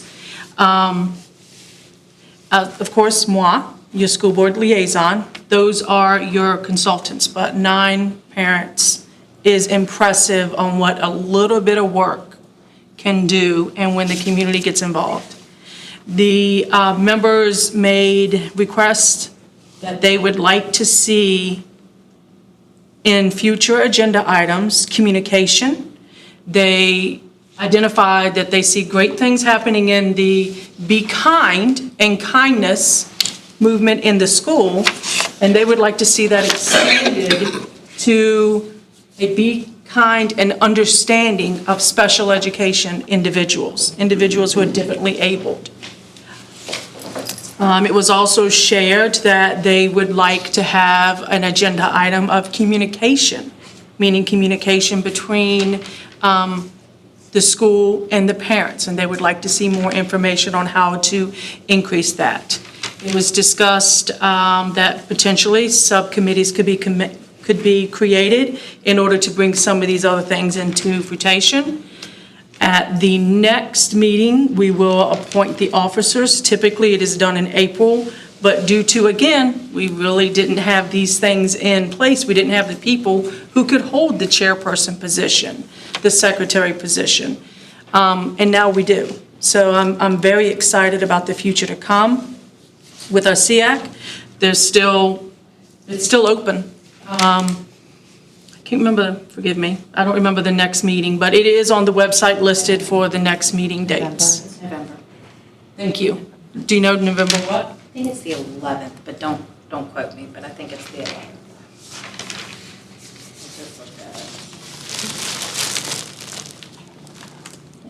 But it is, and all in all, it has been exciting to see in one meeting how it has literally like confetti popping. And it is November the 11th at 4 p.m. And it is being held virtual. So again, thank you, Chairman. Thank you. This next line item is a little more difficult to see on the regular agenda, but our student liaison. Mr. Chairman, Ma'am. may I ask you a question, sir? Sure. Can I deflect my other comments to her so we can stay with our approved agenda? We can move her to other if we need to. If you'll just hang on, young lady. Superintendent's report. So, Mr. Chairman, members of the board, so tonight I want to focus on two main areas just to share with you. National Custodian Appreciation Day was last week. So we celebrated with our staff, our custodial staff, a time to recognize the incredible individuals who work tirelessly behind the scenes each and every day to keep our schools clean, safe, and welcoming. Our custodians take great pride in their work, whether it's preparing buildings before students arrive, responding to immediate needs during the day, that there's no toilet paper or paper towels in a bathroom somewhere, yes, somebody's gotten sick somewhere, or ensuring our classrooms, hallways, and cafeterias are ready for the next morning. Their dedication creates the foundation for successful learning. If you're not in a clean environment, that makes learning a lot more difficult. So we truly are grateful for all that they do to maintain spaces where students and staff are able to thrive. So they're not here this evening, but we do thank them for their work each and every day in the buildings. You know, the kids see them, they know them, which is great because they're part of our school team. So I wanted to highlight them. And then October is National Principals Appreciation Month. And I want to take a moment to recognize the outstanding leaders across the division. So I'm going to ask them to stand as I call their names. They don't like to do those things, but I am. So Amanda Painter at Blackstone Primary. Lloyd Cage at Crew Primary. Dr. Marie Smith at Nottoway Intermediate and Middle School. Reggie Wilson at Nottoway High School. And Lawrence Ledzinski at the Amelia Nottoway Technical Center. I firmly believe that our principals are the heartbeat of their buildings. They get a lot thrown at them every single day, and they're often running around in 50 million different directions, but they are the heartbeat of their school. Together, they're focused on academic learning outcomes, building relationships, open communications with families and staff. But let's be clear, these are not principals who sit behind a desk all day. They know that that's not where they should be. They should be out in their buildings, in the classrooms, being visible. They are not behind those desks all day. They are on the move. So I would say if you probably check their step counts at the end of the day, you think they were training for a race sometimes, because I'm sure there's quite a few days where they have a lot of step counts going on. They know leadership does not happen in the office. It happens in classrooms, the hallways, the cafeterias, and sometimes the car rider line with two walkie-talkies in hand trying to communicate with staff. Hopefully now it's a little bit better with one big, bulky, wonky radio. Since wonky is the word of the night today. Thanks. And I will always say, when you see them, they do have a smile to greet their students, to greet their staff. A lot of things, like I said, are poured at them, and they do it very gracefully and very tactfully and very respectfully. They balance instruction, they balance operations, community engagement, and all those things are not easy to do at one time. But I can tell you that each of our principals brings unique strengths, energy, and most importantly, their heart to work each and every day. Their visibility, their commitment, and their creativity, it's what makes our school strong, and it shows in the progress that we're making across the division. So I truly thank each of you for the work and their leadership that they do each day. So with National Principals Appreciation Month, they are the best. Thank you. So just a couple of last thoughts. While I did recognize two groups that are part of the school environment, I do think it's important to remind us that everyone, board members, staff, families, and community partners, are a team in learning together. And we truly are, and we truly have to operate as a team for our schools to move forward. That's where the success comes from, is that shared ownership, us having the communications and the partnership and the commitment, and then really being committed to excellence. So that's my report for this evening.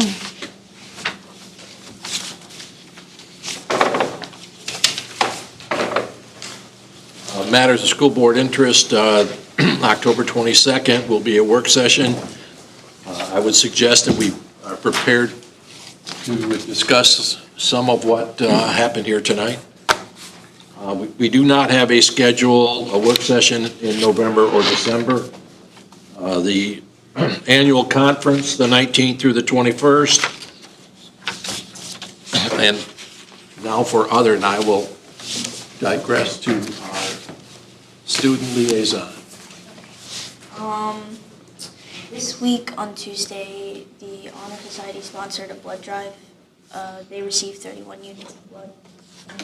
That's good. Nice. How many? 31 units. 31. Very good. Awesome. I know Mr. Wilson donated. I think he did Power Red. Mr. Wilson did. Very good. How much did you donate, Mr. Wilson? A couple gallons? One. Just 1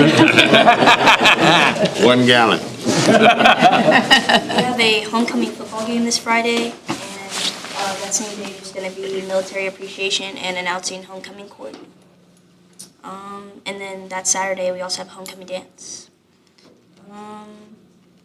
There's also going to be a trunk or treat event at the complex October 30th from 5:30 to 6:30. And then in our athletics, the marching band, they did well at their competition at Hanover. They received 3rd in general effect, 2nd in percussion, and 4th out of 6 on Saturday.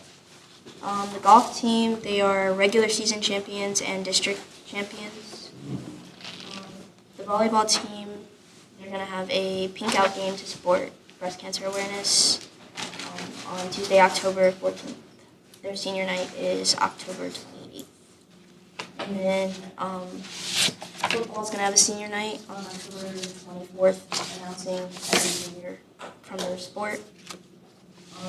Cross country has their district championship Wednesday, October 15th, and I think they had a meet yesterday at Randolph Community scheduled.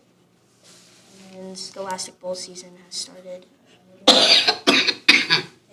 Thank you. Thank you very much. Good job. And I owe you an apology for not having you on the agenda. I missed it late. Well, try not to have that. It made everything wonky.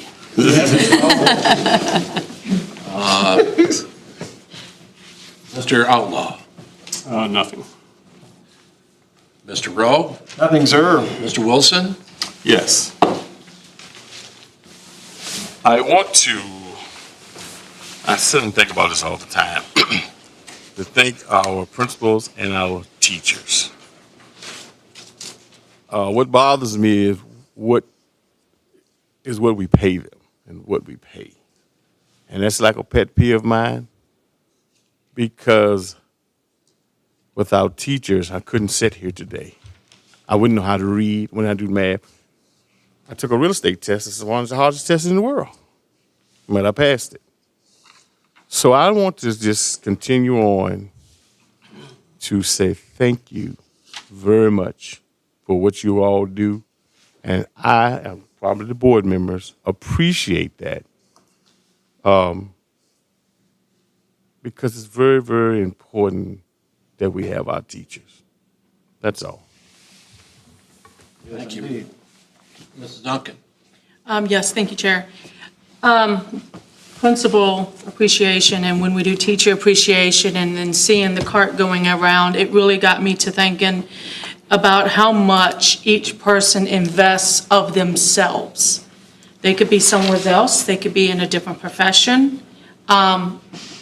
And it really got me to thinking about how much I really do appreciate the individuals that come in tirelessly and they work and they dedicate, and the time that is spent off of school grounds. And to all of the teachers, all of the staff, all of any part of the school division, no one area is better than the other, and I wanted to say thank you. If I could give the sun, moon, and stars to you, I definitely would. We really do have good staff members. And also the other thing that I would like to say is tonight we saw community in action. Tonight we saw the community speaking out. And I challenge the community to continue speaking out, continue to bring ideas. We are not in this alone. My door quote unquote, is an open door. I want to hear people. We're not always going to agree. It's not going to happen. But I value every single person's opinion and thoughts and ideas. And if we want the division to continue to grow, we have to have continued community support. And if there's something going on that you love, share it. If there's something going on that you think could be done better, bring it. And if there's something that's going on that you don't like or that you disagree with, mention it. But we cannot grow without continuing to see what we saw here tonight. And I'm very thankful for everybody that took their time to come out and to share their heartfelt opinions. Thank you, sir. Thank you. Two issues. First of all, I got every now and again I get a phone call or two, and some of them you don't mind. I got a phone call from a member of the Board of Supervisors that attended the intermediate school's program on bullying and that training process. And this board member was amazed at the way our students conducted themselves during that session. And I said, well, how did they conduct themselves? Well, surprisingly enough, they conducted themselves very well. They were attentive, they were organized, they were paying attention. It was all positive. Like, that's not what's supposed to happen. So, change matters. And although it takes a while to get there, I think we're on the right road. Because I also got to attend, along with Mr. Outlaw, part of the training program for all of the teachers and staff the other day. And just to be a part of the interaction of how they greet one another, how they talk to each other, how they treat one another, how they support one another, says that things are going well. Yes, there are always things to improve and make a little bit better, but it was encouraging to see all of that activity, especially in the, what I'll call the next up group, those that are interested in leadership roles. I have been a strong supporter of trying to promote from within. I am thankful that we're able to go out and find people that will come and work here. But I'd like to be one to encourage that internal promotion so that we develop our own. And we do that because we've been able to bring resources from the outside in to help develop those. Having said that, we'll move on to the closed resolution. May I have the closed resolution, please? Yes, sir. Pursuant to Section 2.2-3711A of the Code of Virginia, I move that the board convene a closed meeting for the purpose of discussing the following specific matters. A1, the consideration of personnel for A6,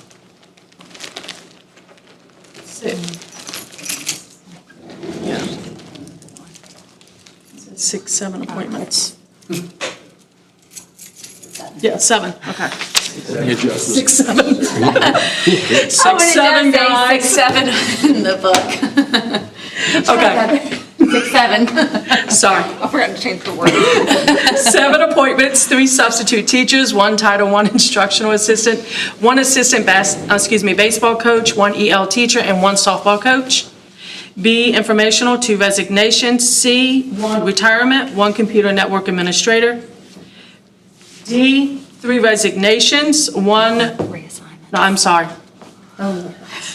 Reassignments, one NIS principal, one intern MS principal, and one intern NMS assistant principal. 2 terminations, 1 bus driver and 1 food service worker, and personnel matters. You've heard That was wonky. You've heard the motion. May I have a second? Second. Any discussion? Hearing none, all in favor signify by saying aye. Aye. We are in closed session.